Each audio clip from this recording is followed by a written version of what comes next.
welcome once again to 25 o'clock. I'm your host, Dan Drago. Thanks for being here. Thanks for joining me on the show. If my voice sounds a little different, I am using some different stuff right now, and that's about as far into it as I'm going to get. Welcome to the show, Philadelphia's longest-running music podcast, I think. On the show this week, Joe Castro of the band Mighty Joe Castro and the Gravamen. Great sort of throwback rockabilly rock and roll outfit, but certainly not a nostalgia piece, certainly not a museum piece at all. We definitely talk about that when we chat. But it was great to talk to him. Like I keep saying, I'm amassing this list of very, very cool people that I've met but haven't really met in real life yet. And Joe's one more of them. We'll talk more about Joe in just a moment. But as always, if you're new to the show, old to the show, medium to the show, may I highly recommend checking out 25o'clockpod.com. That's where you can get everything that has to do with 25 o'clock. All the old episodes available for streaming and for downloading. You can sign up for the mailing list. Find us on Facebook and Twitter and Instagram. Check out the Friends and Neighbors page. That's where I link anyone and everyone who's ever been on the show. So if you like an artist, you like what you hear, and you want more information, go to that Friends and Neighbors page, click on their face, click on their episode, and find out more about them. Support them, buy their music, buy their art, give them a high five virtually. Do all that stuff. 25o'clockpod.com. It's on the internet. Let's talk more about Joe Castro right here. You can find his music out there, thegravamen.mightyjoecastro.com, Gravamen, gravamen.mightyjoecastro.com. They have a new LP, comes out July 31st. It's called Come On Angels. They recorded it at Minor Street Studios with the one, the only Brian McTear, and we definitely talk about Brian in the conversation as well. It's a really, really great talk with Joe. A really great flow. I'll tell you, there was about 15 plus minutes kind of in the middle there where he and I just start talking about rock music books. And I took it out, not because it wasn't fun and because we weren't really enjoying what we were doing, because it's literally one of those conversations between two, music nerds that are just like, hey, you read that book? Oh, yeah. Did you read this book? Oh, no. Just back and forth. Very fun. Bonded us together. The rest of the world, you don't have to listen to all that. Great conversation though. Great guy. Can't wait to meet him in person. And he's got some birds going on in the background right there, which is very nice. When I first heard it in the tape when I was listening back, I thought like, what are we gonna do about these birds? But as I was editing, man, I just came to enjoy the birds. So I hope you associate that level of calmness and peacefulness with Joe Castro and the sound of lightly tweeting birds behind him. It's a good time. So let's just get right to it. Let's get to my conversation with Joe Castro, him in his home, mine in mine, talking the talk here on 25 o'clock.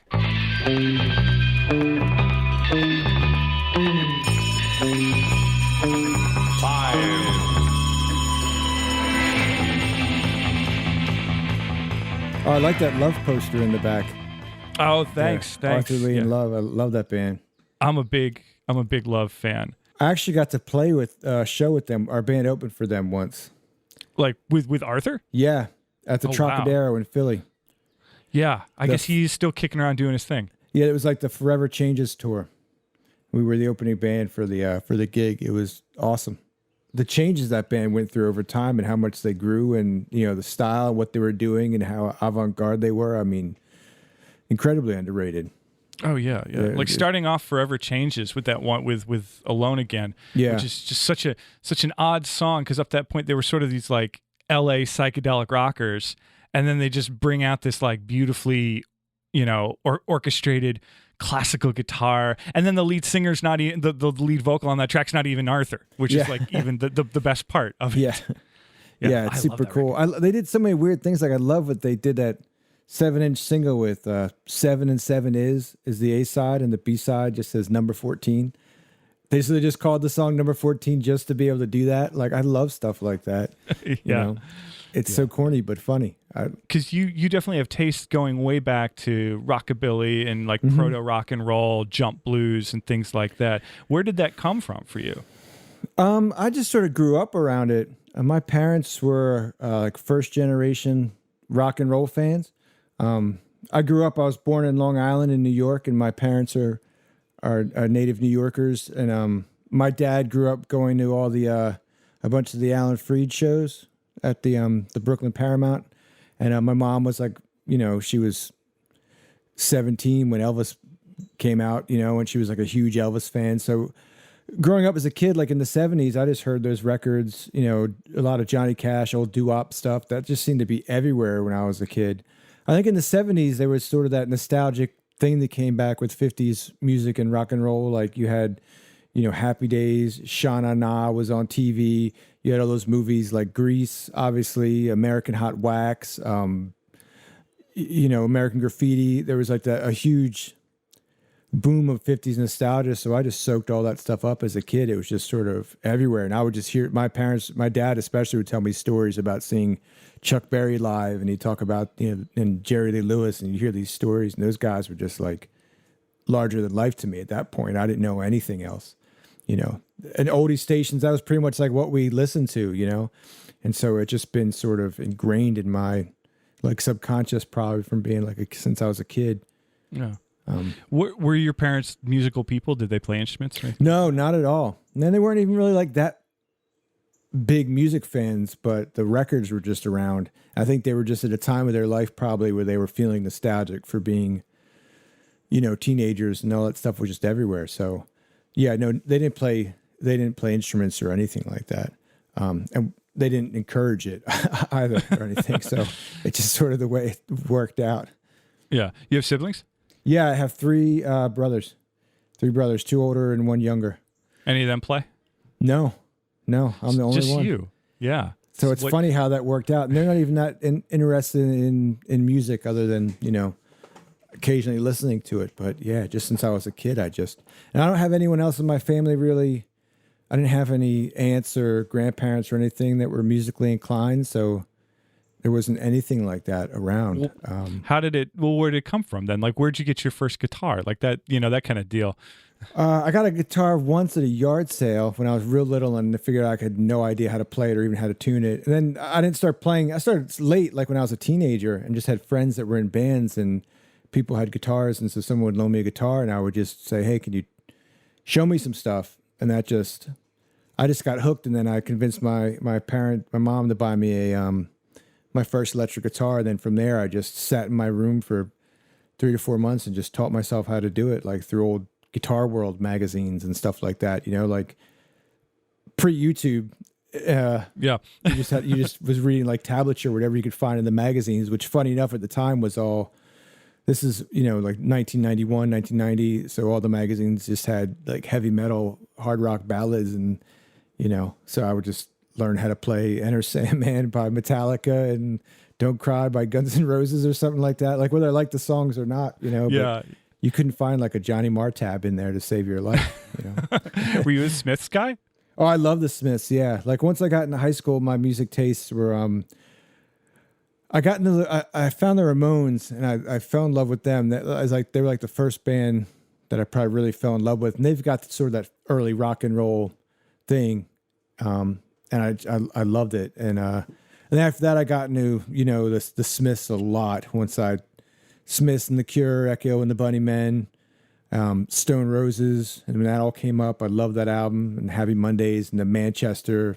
Oh yeah, all the English, like all the English stuff from the 80s, like Creation Records type stuff and all that. Yeah. And that's something that we've always said with this band. We wanted to sort of be a band that sort of straddled this line between Creation Records and Sun Records, like sort of combine some of those two things, because I love both of those style of music a lot. And I grew up 80s into 90s, like late 80s into 90s. So like a lot of the tastes that got molded for me were people older than me, and they would have been about your age, and you were all into like the 80s college radio stuff, and that was the stuff that rubbed off on me. So I always joke that like my tastes are like one generation adjacent to like where I'm supposed to be. Like I'm not like all my contemporaries love Pearl Jam and all that, and I think Pearl Jam's fine, but I think Husker Du is like way better than any of that stuff. Yeah, that band was Husker Du. That band was amazing. But yeah, I got into a lot of music too from just I was a skateboarder growing up, and so I heard a lot of punk rock music and stuff through that scene. That turned me on to a lot. especially like the DIY sort of ethos of the scene and stuff, and just so you know how it is when you're a kid and teenager, you're just soaking up stuff from everywhere, Yeah, you kind of glom onto whatever the people around you are listening to, and if someone's got like a cool older sibling, that's usually how you get turned on to like the stuff that you wouldn't normally have heard, Yeah. And friends would share records and come over and be like, check out what I just got, or you'd hang out at the local record shop and ask the cool older guys there, like, well, what do you like? Yeah. Oh, I did all those things. I think I'm of the last of the age groups where like the record store was still the key portal to like finding things.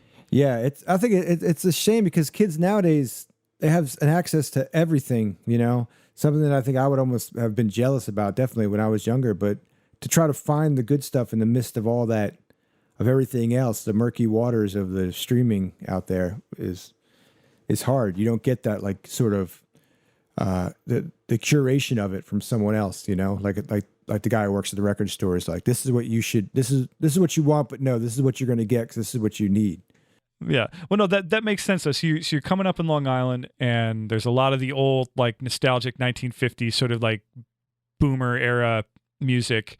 And then you're primed for punk because you're going to high school in the 70s and 80s. Yeah, I was in high school. I graduated in 91. So yeah, okay, like so late 80s. I was in high school. By that time I moved to Delaware. We were living in Delaware by that time. Not that had that much influence on my musical exposure, but yeah. I don't know if Delaware has much influence on anything. There's some great bands that have come out of Delaware, but overall, you don't think of Delaware in the way you think of like New York or Nashville. No, it's not like a Detroit. It's not like a musical mecca. You know what I mean? But like this, that makes sense that you would, because there is something to like early punk rock and rockabilly and jump blues and like early rock and roll, where like at the beginning of punk, you think of like the Ramones or something like that, like they couldn't just be a punker band because there wasn't anything before them, so they had to like riff on the Beach Boys and stuff like that. Yeah, strip it completely down and just go fast and hard, and get that. I mean, even like, you can hear it in the Sex Pistols and the Clash and all that, like just taking it back to that whole garage band sound, Mm-hmm. Yeah. And I think of like the Cramps and stuff like that, early punk rock that's starting to really bring rockabilly into it. And there was like this time when like punk rock had a lot of rock and roll to it. And then something happened somewhere in there where that kind of got stripped away. And then it became more about, hardcore beats and like, heavy drums and yelling and all that. And these are all these are all, not one is not better or worse than the other, but I like the punk that's got a little rock and roll in it. Yeah, I think once they started speeding it up, like once hardcore came into it, everything started getting so fast. Then it got to the point where like rock and roll, if it's that fast, you sort of lose that swing or that sort of dancing beat to it. It's just a different thing. It's just more about aggression. And I like a lot of that stuff. You could probably pinpoint it to like, either Black Flag or Bad Brains, probably like 'cause that was where the switch happened, where it became more hardcore and less like rock and roll influence. Yeah, because at the same time in LA, you've got bands like X. Yeah, you've got bands like what's that guy with the Mexican radio band? Wall of Voodoo. Flacco, is that it? Wall of Voodoo. Oh yeah, Wall of Voodoo. Yeah. And like Los Lobos too, are also a big part of the LA punk scene in the early '80s. And then it's like Black Flag. All the Orange County, Hermosa Beach stuff came down, and everything got like sort of codified. Yeah, but X had a huge sort of rockabilly sound. Oh, absolutely. What's their guitar player's name? Billy Zoom. Billy Zoom, that's what it is. Yeah. I mean, he's amazing. They had a lot of that, and the Cramps for sure. I mean, the Cramps were, I think, really instrumental in bringing all that style of music back and just making it so cool again, That's a band I appreciate more and more the older I get, just for the weirdness of it. And oh, me too. It's like it's all the things that would inform me later that were all happening at the time. But yeah, it took longer because I look back, I go, it's got everything I want. It's got punk, it's got rockabilly, it's got John Waters weirdness. Like it's just. Yeah. Have you ever heard like those Lux Interior tapes that they have out where he's like different DJ sets that he's done where he'll. Oh, he's just like playing records? He plays records and he'll put like clips of old B movies in between the songs and stuff? I think he used to but do them as music before their shows. So it'd be like 45-minute sets.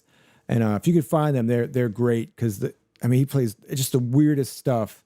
And then the clips between the movies and the trailers and stuff are hilarious too. I mean, it just encompasses what that band is about, Well, how do you? So you guys are primarily. I mean, I've listened to the record and it's fantastic. I really do dig it.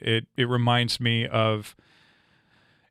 It reminds me of a lot of the bands that were kind of popping around in the late 90s who were going for that, for that sound, but how it wasn't just like a museum piece. It wasn't just like trying to replicate the sounds exactly. There was, modern instruments, modern technology, and modern practices. But when you kind of formed that group or like started to think about making the group, what were you thinking about in terms of making it different instead of it just being sort of a tribute act or a revival act? Yeah, I never really had any interest in doing that at all. To me, and coming up in like the punk scene, punk is it's an easy thing to do cookie cutter, where you could go in and you're like, we're going to form a punk band. We know what we're going to do. These 3 chords. We're going to dress this way. We're going to, name our band this thing. Like, there's almost like a blueprint. You can do it. And you can get to like a certain level of fame and popularity doing that. And I think it's the same thing with these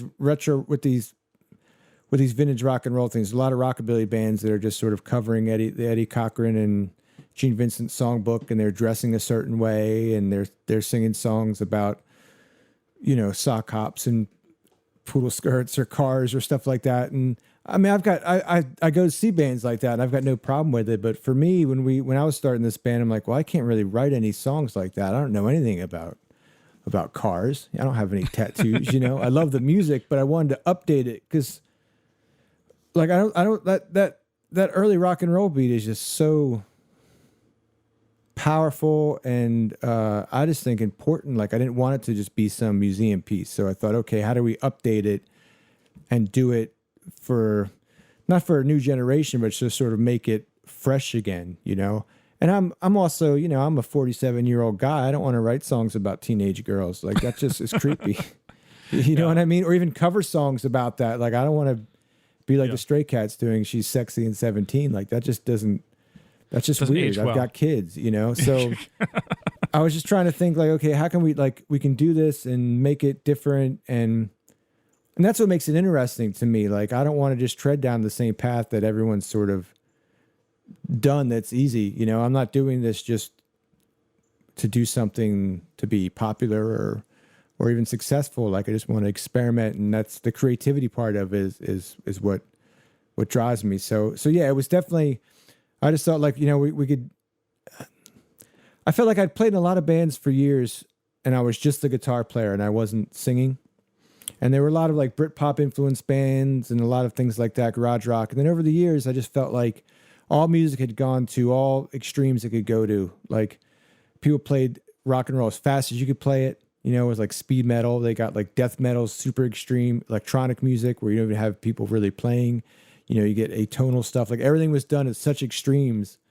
I just thought, well, what do we do next to move things forward? And I thought, let's just go back to the root and just approach it from like, okay, what if Buddy Holly had access to all these records that came afterwards, like the Velvet Underground and Nick Cave and stuff, and how do we incorporate some of those things back to the sort of original rock and roll sound and make it sort of fresh again? So that's sort of the goal. I mean, I'm not going to claim that we've done that or anything, but that's sort of like what the mission statement is to try to attain, if that makes sense. No, that makes a lot of sense. And when you think about, like the influence of someone like Nick Cave, who couldn't have been Nick Cave without the same kind of music that you guys are delving into, but then approaches it in a completely different way. And then you turn around and get influenced by that, but then you go back to the original source. It's just this amazing, you can run circles, but it'll never come out the same way twice. Yeah, that's just it. It's like, just sort of take that old rock and roll format, do some different stuff with the lyrics and add some like cool effects, We just kept thinking like, what if we did like a shoegaze rockabilly song? Like, what if we started throwing like shoegaze guitars over like a rockabilly beat? Like, why couldn't you do that? And so we're slowly working our way toward that. And you could argue that bands like Jesus and Mary Chain did stuff like that early on. I mean, they had that more like the Phil Spector thing, like that early rock and roll beat, you know, with the wails of feedback and stuff over it. That the drum beat to Just Like Honey is pretty much like a Phil Spector doom. Yeah, doom. I mean, you can hear it and all that stuff, and I don't know. I just wanted to bring back try to write stuff that has good, strong choruses and that are kind of catchy and that people can sort of dance to, because I don't hear as much of that stuff as much now. I mean, I don't want to make grand sweeping statements about like how music is less about one thing or another, but there did seem to be this sort of getting away from the dance element of it, at least in rock and roll. Yeah. I mean, there's all kinds of amalgamations of, rock with electronic and pop with electronic, and that's its own thing over there. And of course, the rise of hip hop and all that throughout both our lifetimes, you can't deny that that's an influence on all of us, regardless of what kind of music that we're playing.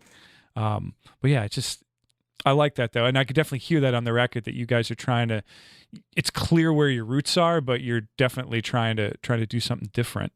And it's fun, like, because this is like the first band I've been in that people actually get up and like dance, like on their own accord. Like usually I've played in bands where everyone's standing there looking too cool and they've got their hands and their arms crossed and they're watching the band and no one wants to do anything. Now it's like we play and it's actually fun. I'm like, man, like why didn't we do this all the time?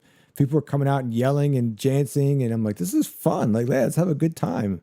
All right. I'd stopped playing for a little while, and I was kind of just over the whole thing, and then got pulled back into it. It's, you don't realize how much you miss it.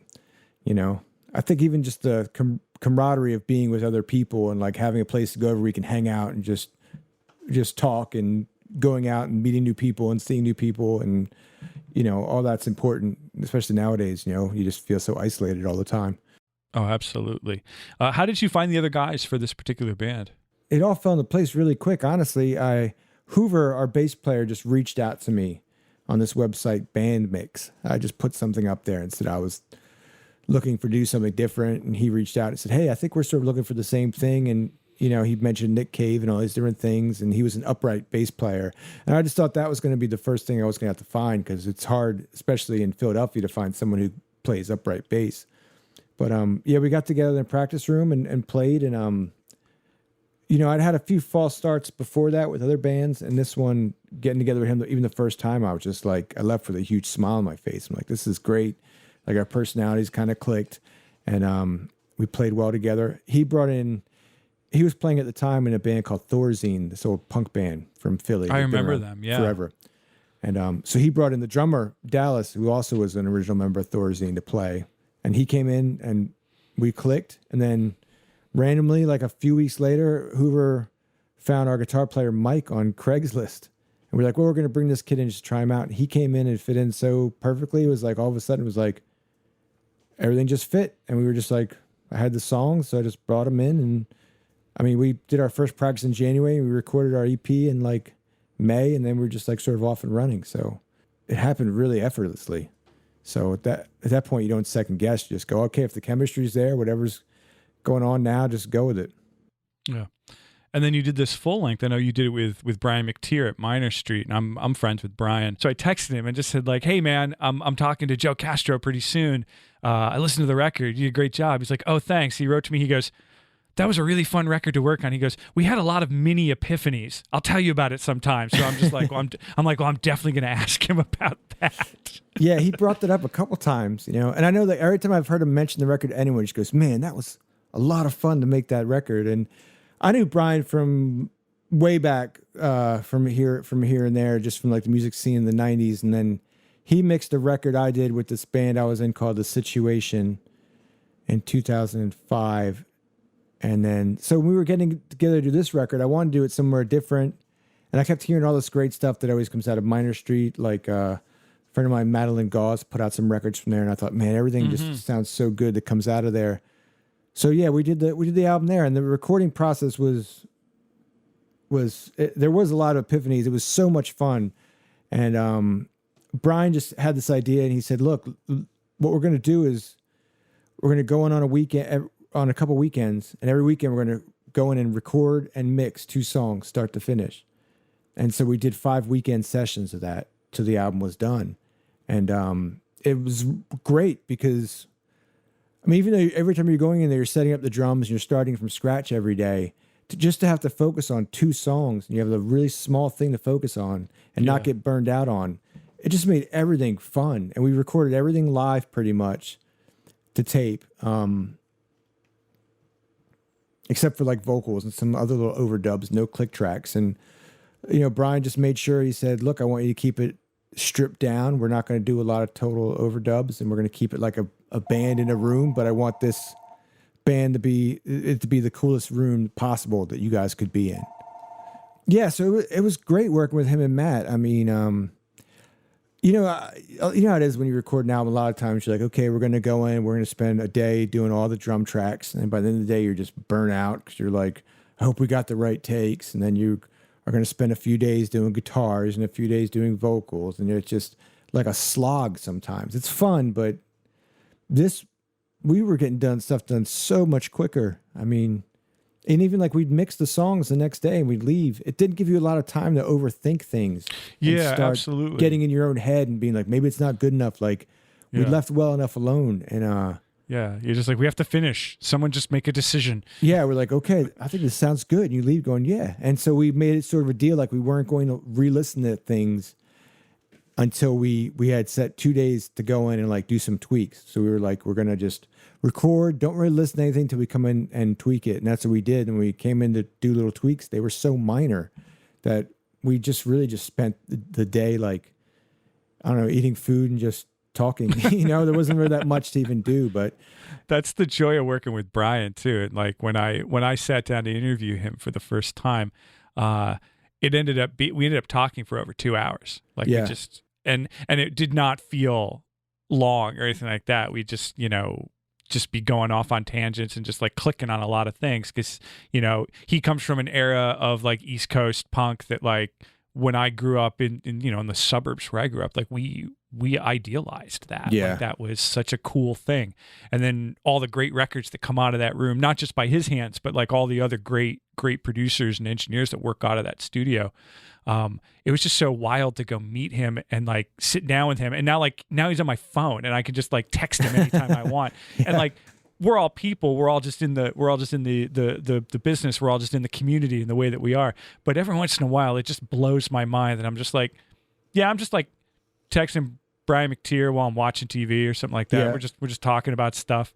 That's awesome. Yeah. He's such a smart guy too. So sharp. He's very, very sharp and super.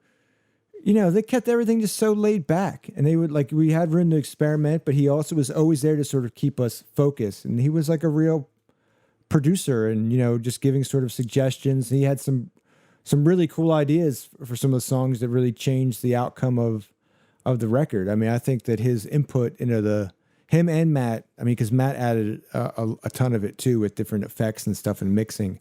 But I think, he added more to it, I think, than probably he even realizes, probably by stepping back a little bit.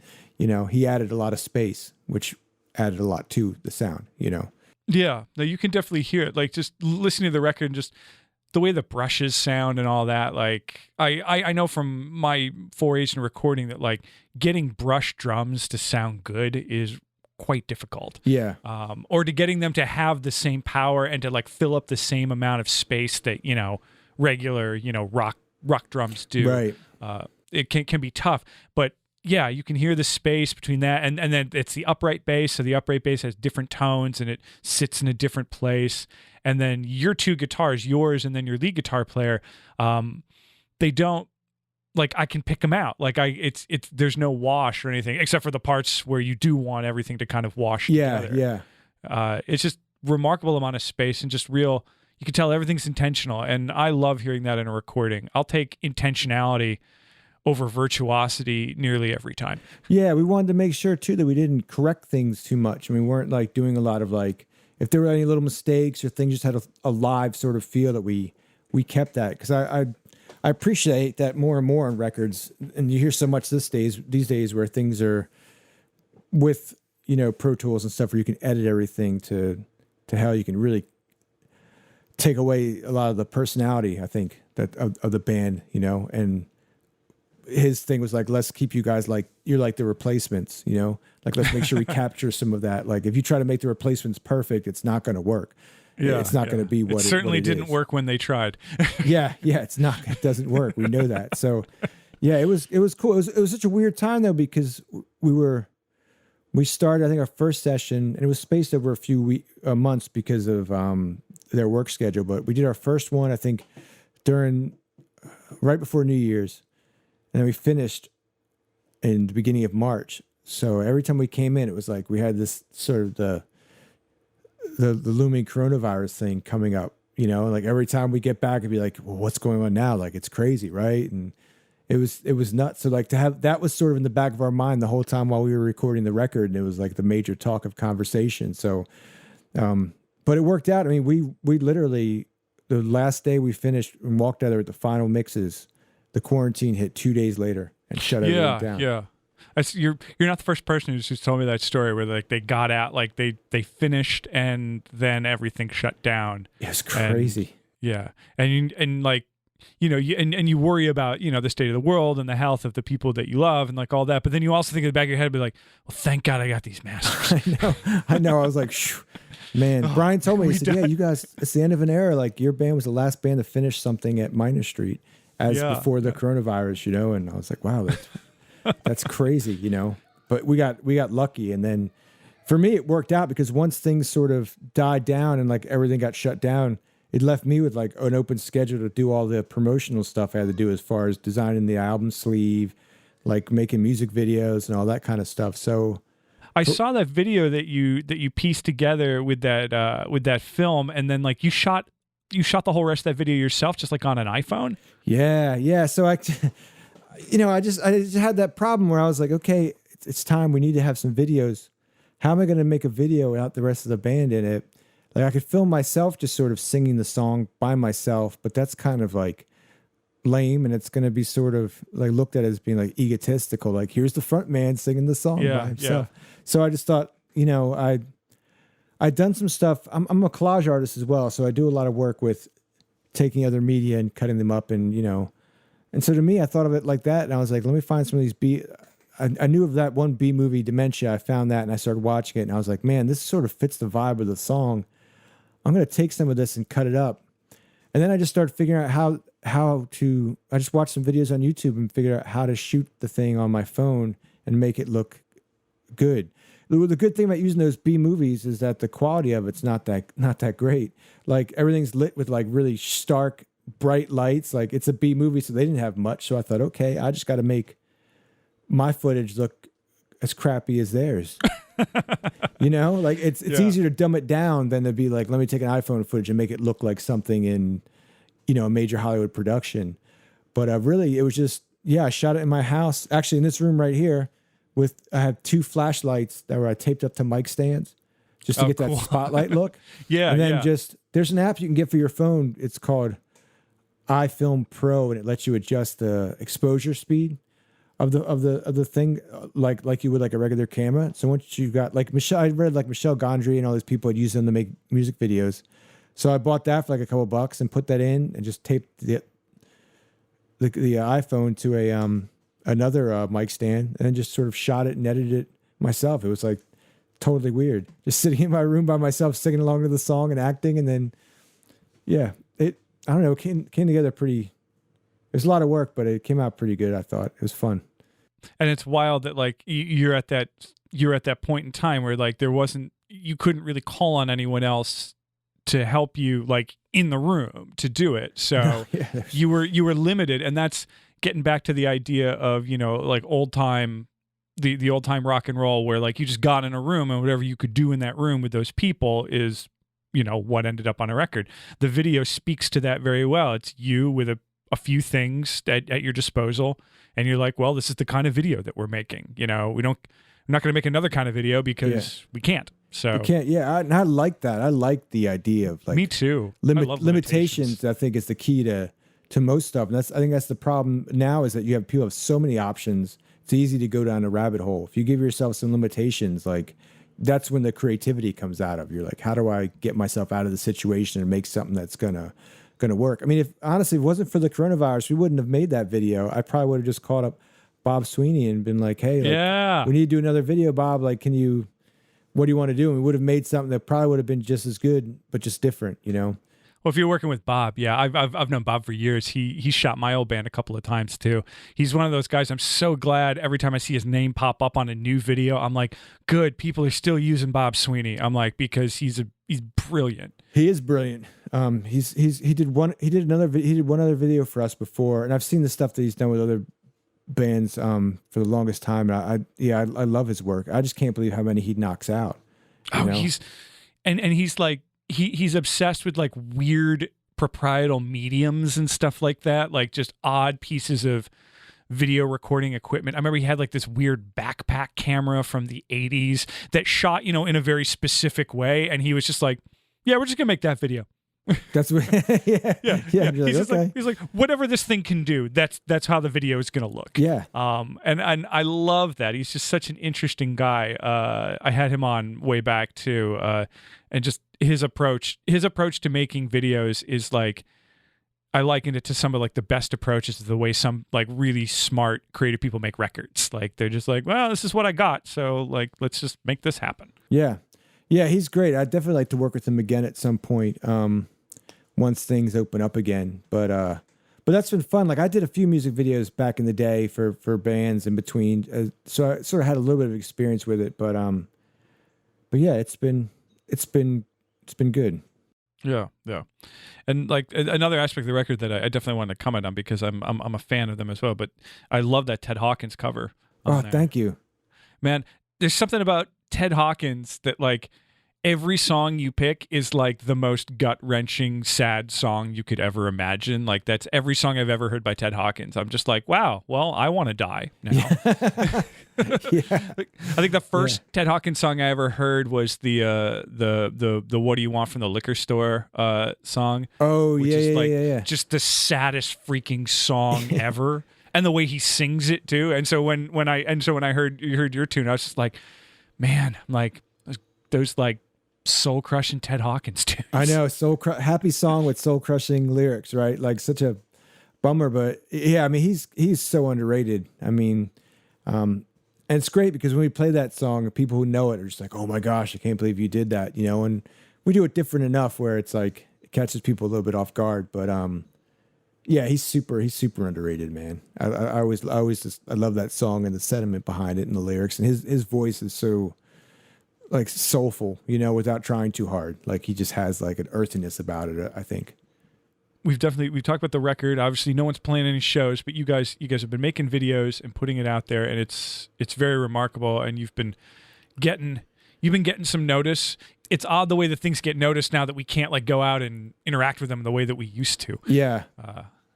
Yeah, it's very weird. Like usually at this point we would just be playing a ton of shows to help promote the record and get out there, and now we can't do that. And it's kind of a bummer, but I'm a big proponent of just thinking like, okay, instead of focusing on what you can't do, let's focus on what we can do. And that's why the videos have sort of taken such a prominence. But we've talked about doing some like streaming gigs, and I've done a couple like acoustic things, but they're definitely not the same thing.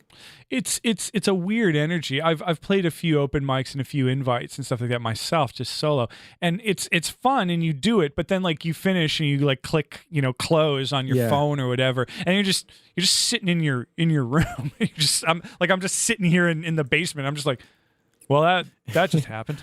Yeah, just talking and like being by yourself, and like the song gets done, you're like, all right, thank you very much. And you're like, I hope someone's out there clapping. Like you have no idea. Trying to see the numbers on the screen. You're just like, is anybody there? Yeah, trying to look, get distracted. It's very weird. It's very weird. But some people seem to do it very well. I think if you could figure out the secret to it, you could do it. But I think of Low Cut Connie and how he just really took the idea of the show, and it's just like, well, we're just going to throw a show in the living room. Like, and he's such a magnetic personality. He's got like such a big front man personality that it works really well. But it's hard because it's all about the audience. Even if the audience is small, it's still, yeah. It's weird to just sit there and look at the camera and just sort of, do you look at the camera and sing to the camera? Do you not make eye contact with the camera? Do you look somewhere else? If you are, we're like, what's he looking at? What's going on? It's hard not to feel and look awkward on those things. I think I run into the same thing with these interviews too, because for years I was an in-person interviewer. Like I wouldn't do it this way, even if it was presented to me. And then, when all this went down, I was just like, well, it's time to shed some of your hang-ups about, doing things a certain way. And I've adapted to it. Some go better than others. This one's actually going really well. Like I'm really into this one right now. Oh, good. The back and forth is great. Sometimes it can be a little stunted. It can be a little stilted, because it's hard. And then you've just got the internet latency anyway of just two people trying to talk to each other, over a video chat. Yeah, and then people accidentally cutting over the other person. And I'm not a big fan of Zoom calls. Like I remember doing some meetings with people, and then you'd say a joke and there'd just be silence. And then they'd laugh like a second later. You're like, oh, okay. Like it's just so weird. Like you're waiting for that response and you're like, it's not there. Oh, everything we've been taught about, in-person communication, verbal and nonverbal, just kind of goes out the window. I know. I do. I'm with you. I've done a few podcasts, and the person to person sitting across from the person in the same room, and just like doing that, having a beer or something, it's always much better. It's more fun that way. I connect with people. Like that's how I always joke that like I stopped touring and I stopped like playing around as much, but I didn't want to stop making friends, so I started doing the podcast. That's awesome. I was just like, well, this is a good way. And now I have something to offer. Like, whereas before, when you're in a band, you're always asking people to do things for you or like to do things with you. But for this one, I was just like, I actually have something I can offer people now.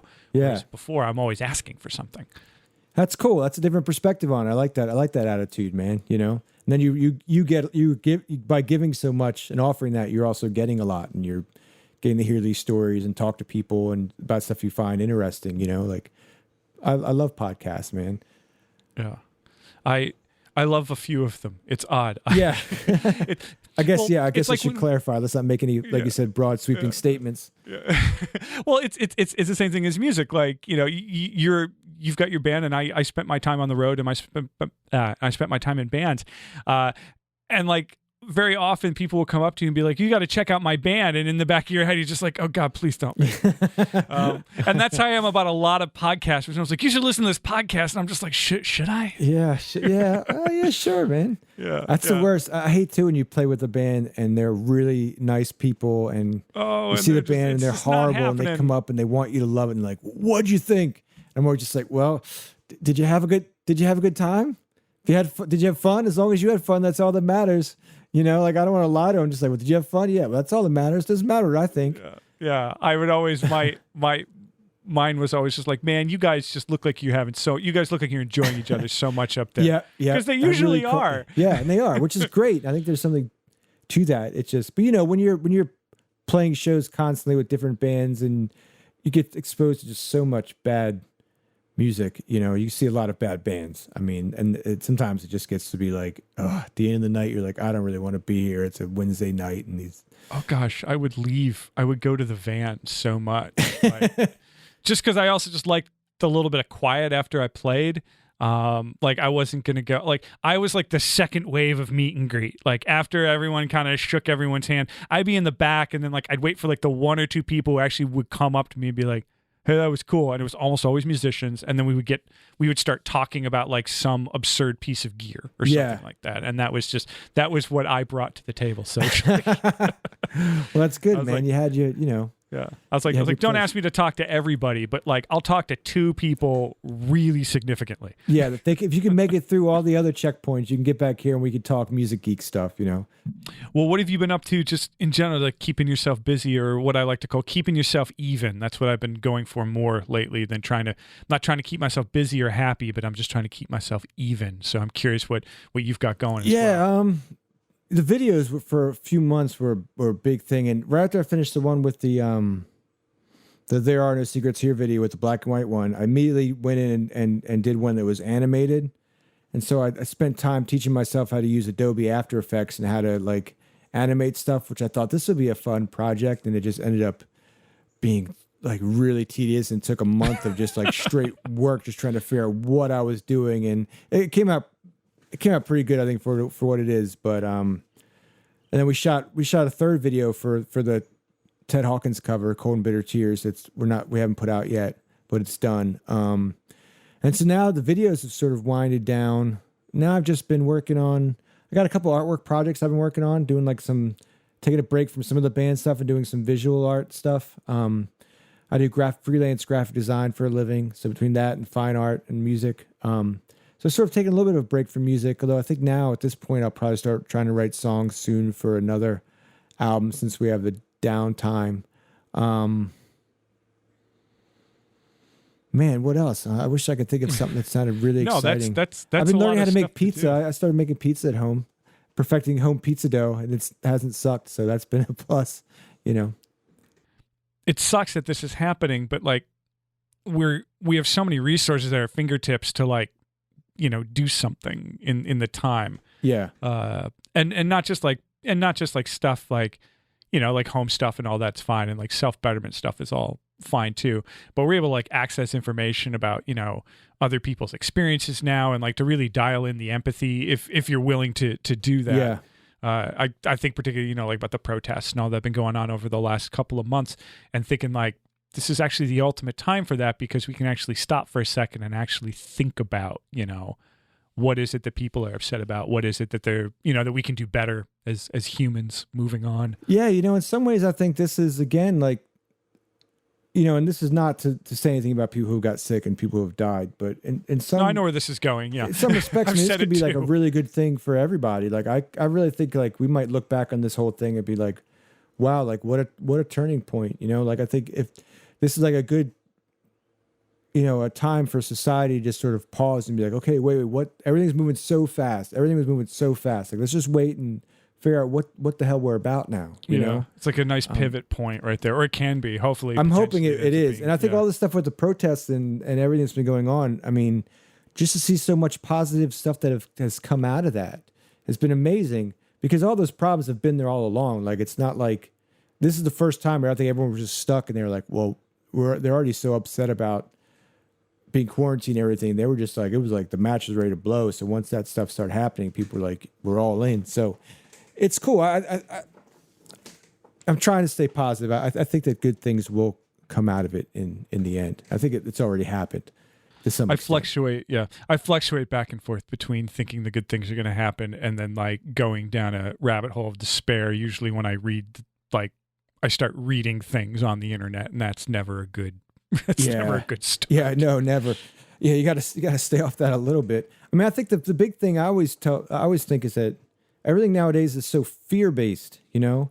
Like, you always got to watch out. Like, that's the easiest way to manipulate someone is to make them feel like they're afraid of something. And you can't even turn I think the Weather Channel is the prime example. If you turn on the Weather Channel, everything on there is to make you feel fear. There'd be, you know, like extreme storms. Yeah, like there's a storm coming tonight. There's a chance of rain. Find out how much. Even like, okay, yeah, it did that my whole life, and I'm still here. I know, like even I swear, no lie, I had it on there one day, and even when it was a sunny day, it's like they find a way to make it bad. They'll just be like, tomorrow, no clouds, 72 degrees, no wind, beautiful day. Watch out for skin cancer. You know? Can the sun hurt you? Find out later. You're just like, oh, come on. Skin cancer will get you. Like, something's coming to get you, and everyone just. They got to keep you paranoid, so you'll keep on that station all the time. So you keep buying things. Yeah, man. Yeah, for sure. So yes, I don't know. I mean, you know, it's funny. I like I said, I do collage art, so I got a ton of stacks here of old magazines from like the 50s, 60s, 70s, 80s. A lot of old Life magazines and stuff. And you could just go through those old magazines and start flipping through, and the headlines will be like the same. You know. Yeah. You go through and be like, okay, there's a war in the Middle East. There's the environment's in trouble. The right is doing this, the left's doing that. And you start really seeing the cyclical nature of, like, you know, society and time. The only difference, I think, is that the appliances looked better back then. You flip through and be like, whoa, look at that refrigerator. That thing is beautiful. Look at that car. Well, this is great, man. Thanks for talking. The record's fantastic. The videos are really cool. Hopefully, as things progress, you guys be able to get out there, do some shows at some point in life.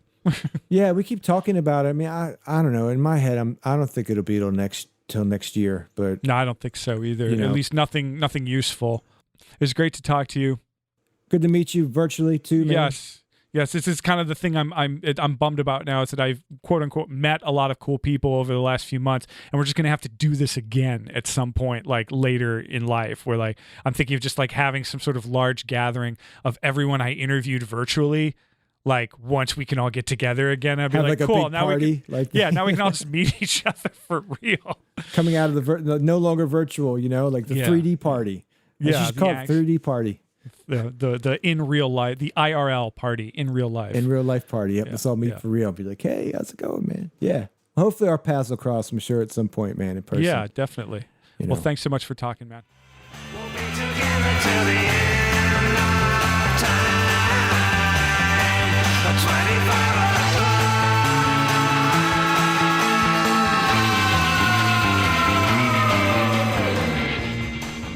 Well, that's the show for this week. Thank you so much for listening. Thank you, Joe, for talking, for being an awesome dude, and for being one more of those really cool people that I've met but haven't really met yet.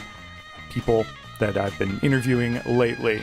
You can check out his music, thegravamen.mightyjoecastro.com. Like I said, that new LP, Come On Angels, comes out July 31st, so you can get it anywhere you get music, all the platforms. It'll be there. I'm going to leave us all with a track from that record. Joe said I could pick whichever one I liked, and I'm going to do that. This is a song called Angeline from Mighty Joe Castro and the Gravamen's album, Come On Angels. Kind of sits towards the back of the record. It's not released as a single yet that I know of, and it's a really, really cool track. I like it a whole lot. So here it is, a song called Angeline by Mighty Joe Castro and the Gravamen. I'm going to leave you with it. Until next time, my name is Dan Drago. This is 25 o'clock. Take care of yourselves.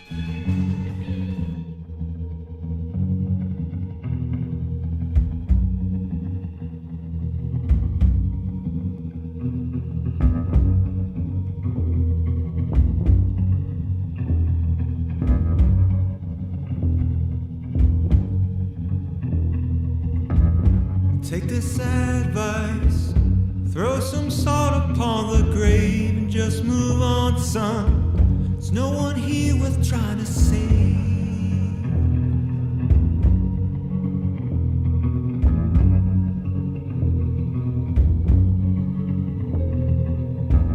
'Slap of lightning, love has cast this stillborn child, lost and wounded, crawling into the night till the church bells chime.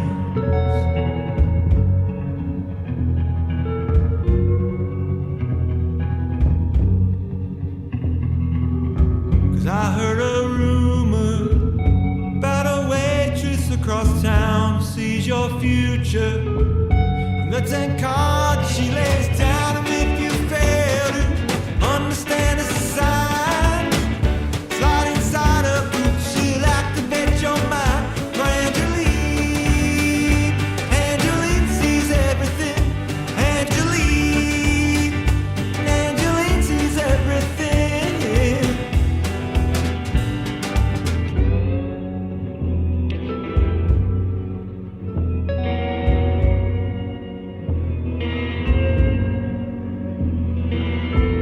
Retired angel, she hides her face behind her hair and a silvered finger.